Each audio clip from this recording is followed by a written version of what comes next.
And so rather than being called ADHD, they were called BAD. And so because they lacked either the resources to be able to manage it, maybe their school lacked the resources to manage it, perhaps there wasn't someone in their life who was able to help them to come up with strategies to help them manage it. These kids can go through school and have a really tough time and be really frustrated. And so rather than attending school and it feeling like this exciting place they get to go to learn new things, they constantly feel frustrated. Maybe they feel like a burden to other peers, and maybe they lock into a peer group that is a higher risk, is maybe using substances, is maybe doing things that we call kind of conduct disordered, and that tends to lead them down an opposite path. And so again, a lot of the kids who may be connected to these agencies because of delinquent behavior may actually have some underlying psychiatric things that just are either undertreated or maybe underrecognized. And so child psychiatrists can have a role there at really helping these kids.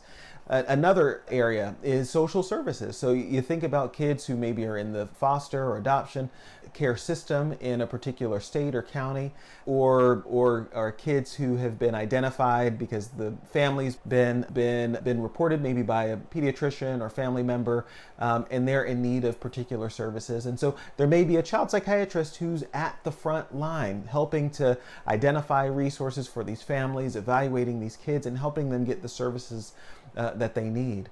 There are some really savvy school systems too who have set up clinics accompanying the school, and bumps and bruises can also get mended there in the clinic, but maybe there's also some psychiatric care going on in those places too. And again, honestly, the sky's the limit in thinking about where could mental health be helpful. Now, I'm going to be biased. I think it's everywhere, right? And so you can think of psychiatrists who might work alongside a big church diocese. Maybe they have a school, or maybe there's a private school system, or maybe there's a public school system as well. Child psychiatrists are present in all of them, or can be present in all of them. Unfortunately, there aren't, again, a lot of us to go around, and so many of us will make ourselves available to many of those different options to help those kids and to be sure that we're trying our best at helping them to get the care that they need. So that big umbrella is called other. Now here's my homework for you.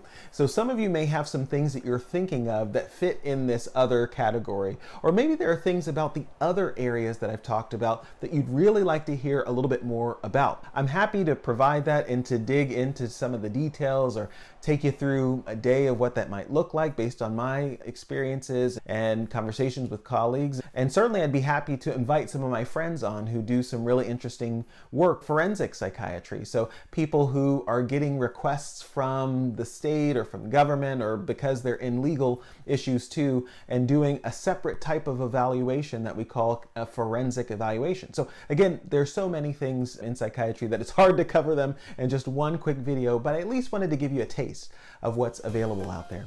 Again, my friends, I appreciate you watching.